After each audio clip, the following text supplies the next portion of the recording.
At my daughter's graduation, my husband's ex-wife whispered, "You'll never be a real family." My stepdaughter laughed, "She's right, you'll never be my mom." My husband just sighed, "Let's not ruin the day." Holding back tears, I pulled out an envelope and handed it to my stepdaughter. "You're right, but I still got you something." The moment she opened it, her expression completely changed. "This has been eating at me and I honestly don't know where to put it. I never expected things to turn out like this. But here I am, sitting alone in my kitchen after what should have been one of the happiest days of my life, my daughter's high school graduation. Instead, I'm feeling more hurt and isolated than ever. This isn't just about a graduation. It's about years of trying, hoping, and finally realizing that maybe I've just been lying to myself. So here goes. I'm 44. My name's Melissa. I married Mark 3 years ago after being together for 4. He has a daughter, Ava, who's 18 now. I have a daughter too, Sarah, 17, from a previous relationship. Sarah and Ava are just a year apart, and they go to the same high school here in Portland, Oregon. Same classes, same friends. You'd think that'd make things easier. It doesn't. Mark was married to Lisa before me. They divorced 6 years ago, but she still acts like she's married to him. Calls him for everything. Ava has a cold. Did you send the check? Are you picking her up? All the time. She never liked me, and she made that very clear from the start. I tried, I really did.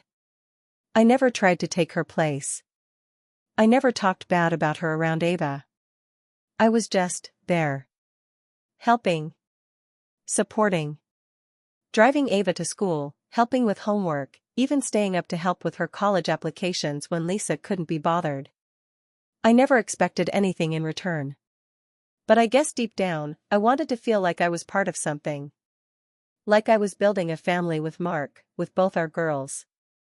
Anyway, today was the graduation. Both Ava and Sarah were walking across that stage, and I was so proud. I curled Sarah's hair this morning, helped her with her shoes. I gave Ava a small bracelet I found with her birthstone. Just a little gift. She barely looked at it, mumbled a thanks. Mark, me, and Sarah sat together in the auditorium. Lisa and Ava were in the row ahead of us, with Lisa's new husband who mostly just scrolls on his phone. The whole room was buzzing with excitement. Everyone cheering when their kid's name was called. I saw Sarah light up when she saw me cheering for her. It was a big moment. Then Ava walked. I clapped just as loud. Mark stood up, clapped too. Lisa waved like crazy, shouting her name. I smiled, even though Ava didn't really look for me. After the ceremony, people gathered outside. You know the scene. Parents with cameras, flowers, kids posing with friends. Mark walked over to talk to Ava and Lisa. I followed, of course. That's when it happened. Lisa turned around, looked me dead in the eye, and leaned in just enough so no one else could hear. You'll never be a real family, she said. Her voice wasn't even angry, it was smug. Like she was stating a fact. I froze. I wanted to say something, but before I could, Ava looked at me. Her eyes were cold, like she had been waiting for this moment. She's right, she said, loud enough for Mark and Sarah to hear. You'll never be my mom. Mark sighed. Just sighed. Like this was some normal thing to deal with. Let's not ruin the day, he said, rubbing his forehead. I didn't know what to say. I could feel my chest tightening. Not just from anger, but sadness. Shame. Like maybe I was the intruder they always made me feel like. But I didn't cry. Not yet. I reached into my bag and pulled out an envelope I'd been saving for Ava. I handed it to her, my hands shaking. You're right, I said quietly. But I still got you something. Ava raised an eyebrow. She looked down at the envelope like it might bite her. She opened it slowly, probably expecting money or something simple. Instead, she pulled out a letter. Her eyes scanned the top, and her whole face changed. She blinked a few times, then looked at me. Really looked at me. "This is from University of Washington?" she asked, her voice small now. "Yeah," I said. "I sent in your application. I talked to them about your grades, your interest in marine biology, all of it. They accepted you. And it's a full scholarship." Silence. Total silence. Lisa's face dropped. She grabbed the letter from Ava's hand and started reading it herself, her lips moving fast. Mark just stared at me, like he didn't know what to say. Ava's mouth opened, then closed again. "But I didn't even apply there," she said. "I know," I replied. "I did it for you. You kept talking about how you'd never get in anywhere good, how no one believed in you. I believed in you. So I sent it. I thought you deserved a shot." She didn't respond. "Lisa did, though. You had no right. That's our decision." I looked at her, steady now. "It's not about rights. It's about doing what's best for her. Whether she thinks I'm her mom or not." And then I turned around and walked away. I didn't even wait for their response. I found Sarah, hugged her, and told her how proud I was.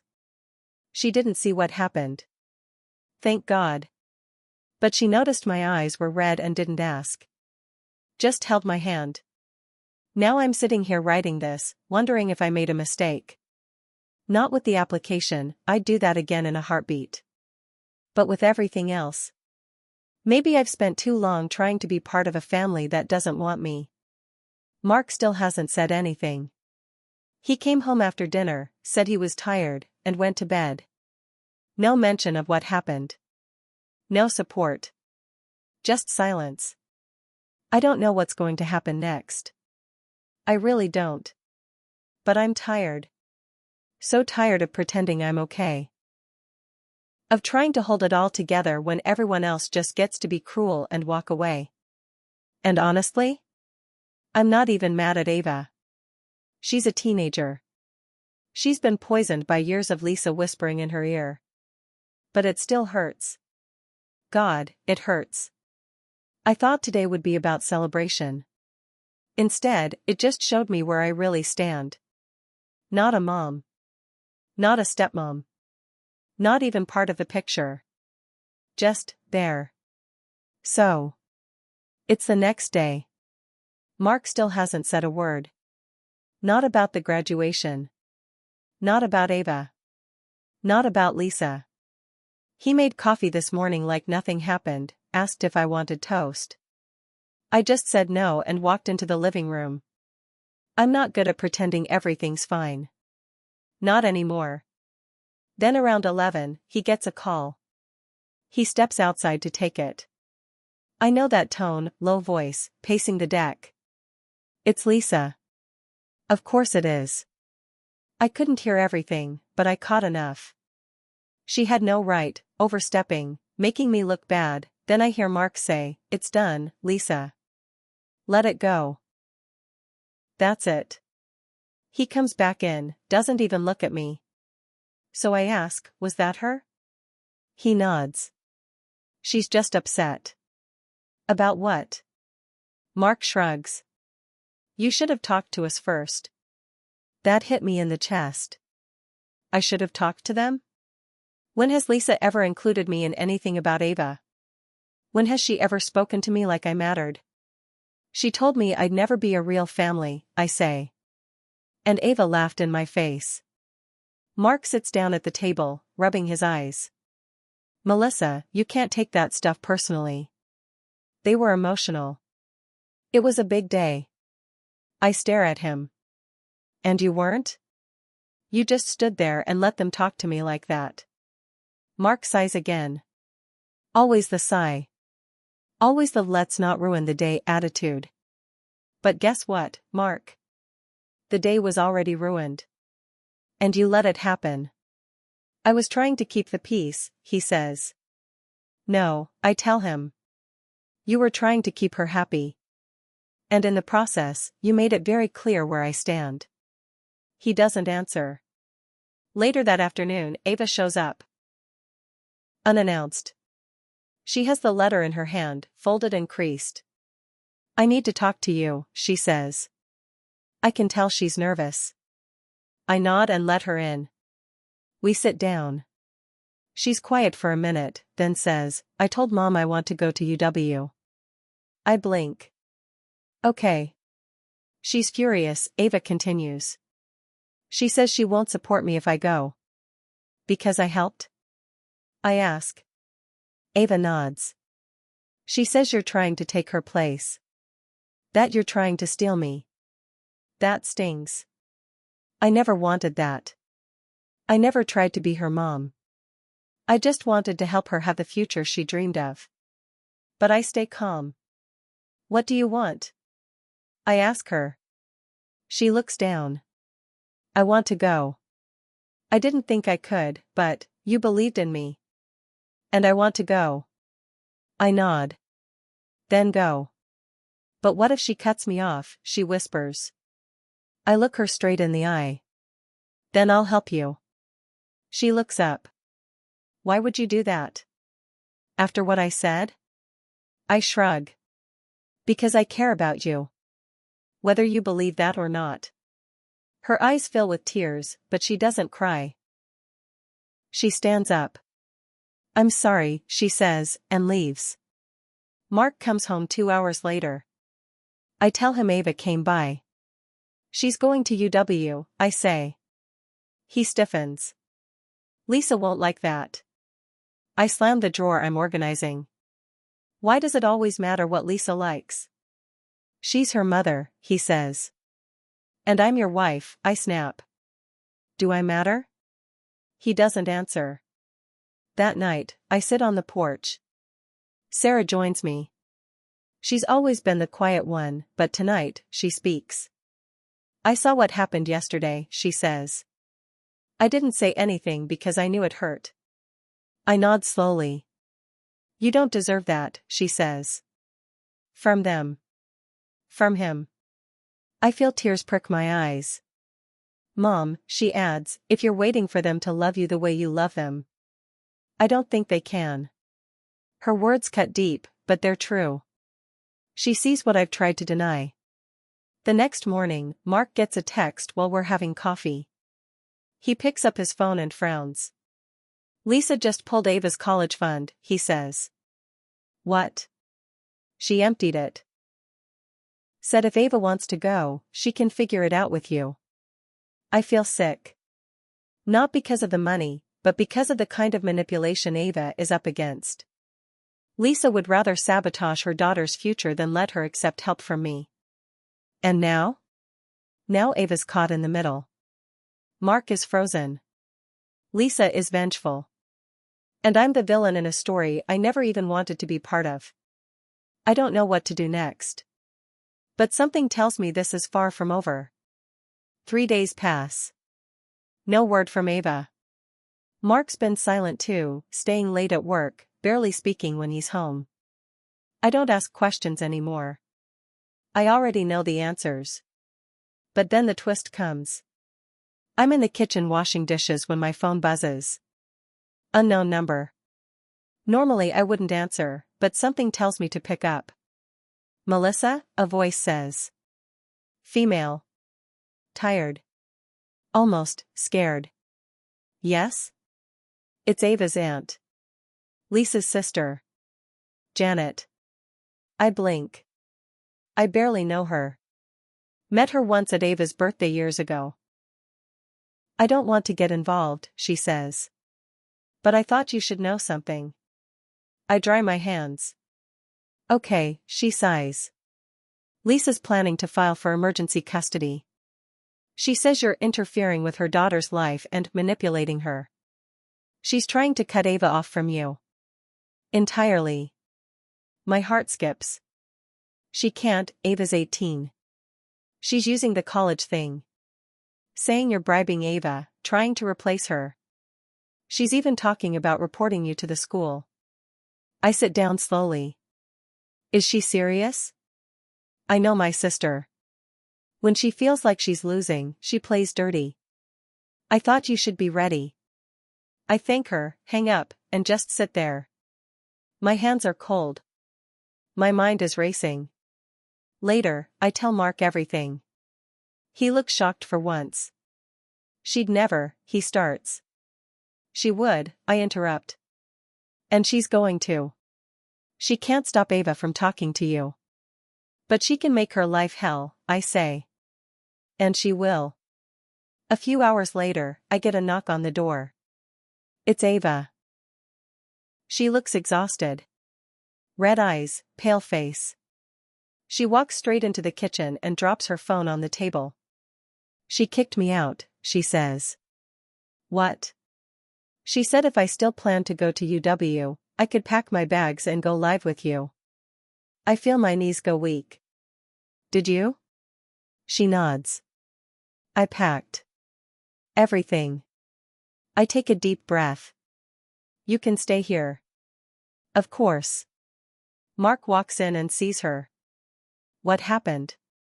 Ava just says, ask your ex-wife. She ends up staying in Sarah's room that night. Sarah's more than fine with it. Says she's glad Ava's here. It's a strange thing.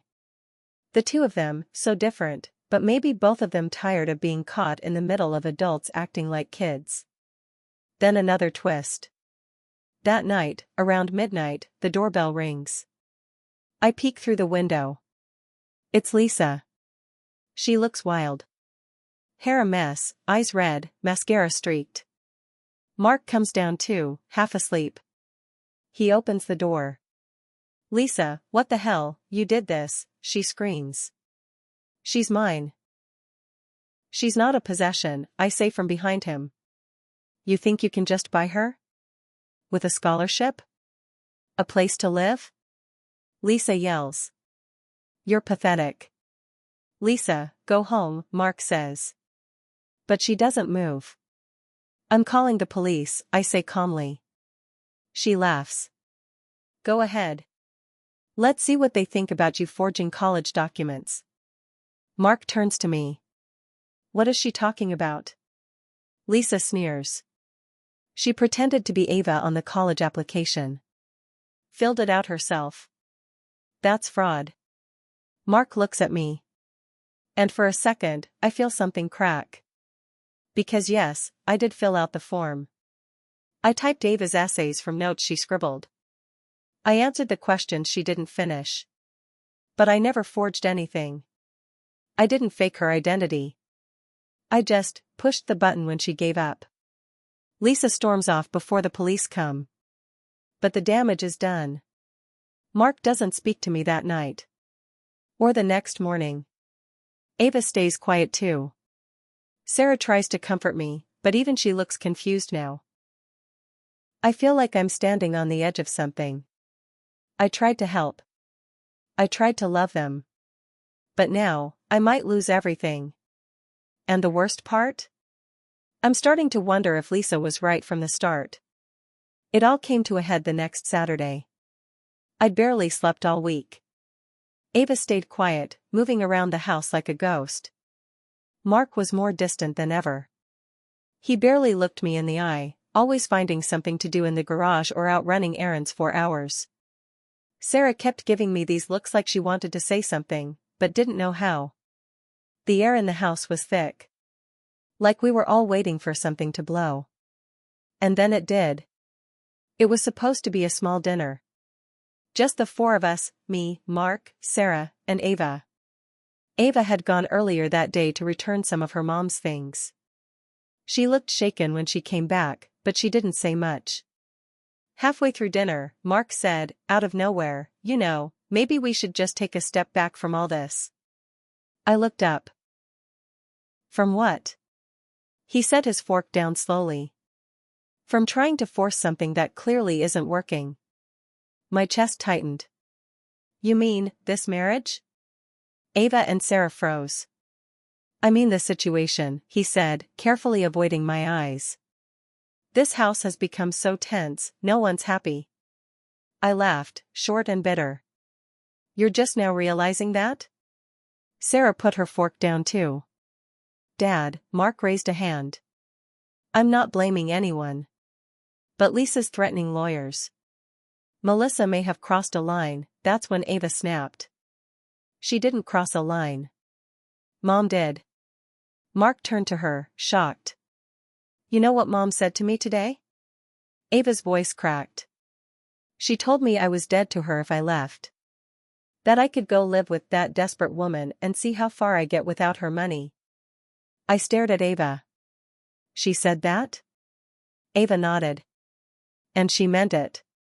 I asked her if she ever loved me more than she hated you, and she didn't even answer. Mark opened his mouth, then closed it. And you, Ava turned to him now, her voice rising, you just let her talk to Melissa like trash. You let me treat her like trash. I was horrible to her, and she never said a word. She believed in me when none of you did. Mark looked stunned, like he was hearing all this for the first time. And you think she forged something? Ava pulled out her phone and slammed it on the table. Here. Emails. Messages. Recordings. She never lied. She never did anything wrong. Silence. Mark looked like a balloon slowly losing air. Then Sarah stood up. This whole time, she's been the only one trying. You didn't even defend her when she got humiliated at graduation. I felt something snap inside me. Not anger. Not sadness. Freedom. I'm done, I said quietly. I've spent 3 years trying to make this family work. I bent over backward. I let myself be walked on. Talked down to. Treated like I was nothing. I thought love meant patience. But maybe it just made me a fool. I stood up. If you can't defend me, Mark, if you can't stand beside me, you don't get to have me. He didn't argue. He didn't chase me. He just sat there. Later that night, he came into the bedroom. You blindsided me, he said. No, I replied. You just didn't want to see what was in front of you. I thought I was doing what was best for everyone. Except me, I said. You never once put me first. He was quiet for a long time. Then he whispered, I'm sorry. But it was too late. The next morning, I packed a bag. I didn't leave entirely, but I went to stay with my sister for a while. I needed space. Air. Peace. Ava texted me that night. I told the UW I'm accepting the offer. I want you there when I move in. I cried. For the first time in days, I cried hard. Mark and I talked a week later. We agreed to go to counseling, but I told him things wouldn't go back to how they were. Something cracked that night, and it might not heal. But if it does, it'll be because he starts showing up. Not just watching life happen from the sidelines. Lisa never apologized. She never will. But I don't need her apology anymore. I know who I am. I'm not her. I'm not Ava's real mom. But I am someone who showed up when it counted. And sometimes, that's more than enough. Sarah's proud of me. Ava calls me more. I even smiled today. Not because things are perfect. But because I finally stopped begging for a seat at a table I helped build. Final thoughts: it took losing my place to find my worth again. And now? Now I'm not waiting to be chosen. I'm choosing myself.